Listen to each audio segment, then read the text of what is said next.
Tasavvur qiling, Yevropa futbolidagi eng katta janglardan biri yana sahnaga qaytmoqda.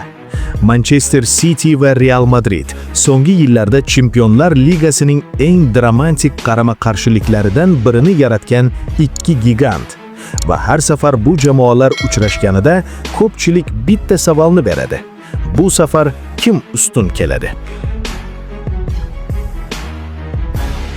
Bugun biz Manchester City va Real Madrid o'rtasidagi raqobat nega so'nggi yillarda Chempionlar Ligasining eng muhim to'qnashuvlaridan biriga aylangani haqida gaplashamiz. Agar siz futbol olamidagi eng qiziqarli yangiliklar va tahlillarni o'tkazib yubormoqchi bo'lmasangiz, videoga like bosishni va kanalga obuna bo'lishni unutmang. So'nggi bir necha yil ichida Manchester City va Real Madrid o'rtasidagi o'yinlar deyarli Chempionlar Ligasi taqdirini hal qilib kelmoqda. Masalan, 2022-yilda Real Madrid yarim finalda Manchester City'ni dramatik tarzda mag'lub etib, keyinchalik turnir g'olibiga aylangan edi. 2023-yilda esa navbat Manchester City'ga keldi. Pep Guardiola jamoasi yarim finalda Real Madridni yirik hisobda yengib, o'z tarixidagi ilk Chempionlar Ligasi kubogini qo'lga kiritdi.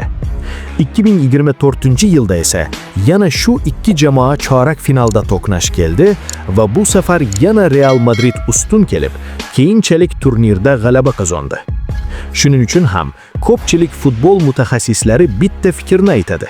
Manchester City va Real Madrid o'rtasidagi duel ko'pincha kelajakdagi Chempionlar Ligasi g'olibini aniqlab beradi. Ammo bu mavsum vaziyat biroz boshqacha.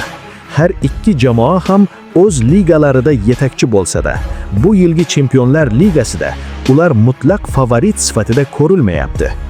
Real Madrid tarixiy tajribasi bilan doimo xavfli jamoa bo'lib qolmoqda. Klub hali ham UEFA reytingida birinchi o'rinda turadi va Chempionlar Ligasi tarixidagi eng muvaffaqiyatli jamoa hisoblanadi.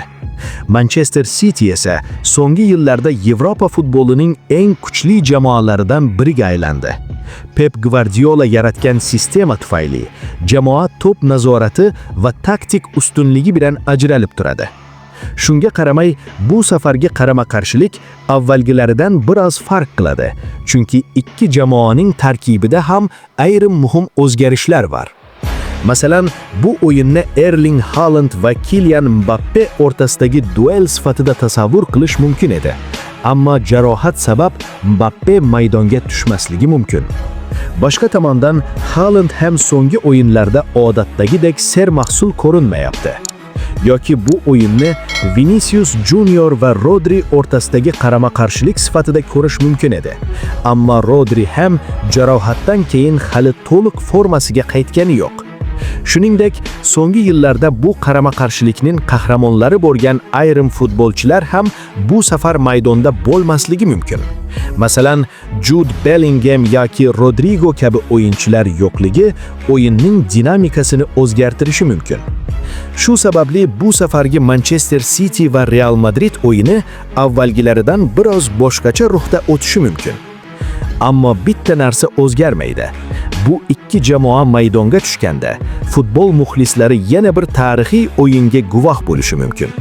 Chunki Manchester City va Real Madrid o'rtasidagi raqobat allaqachon Yevropa futbolining yangi klassik qarama-qarshiliklaridan biriga aylangan. Fikringizni kommentariyda yozib qoldiring.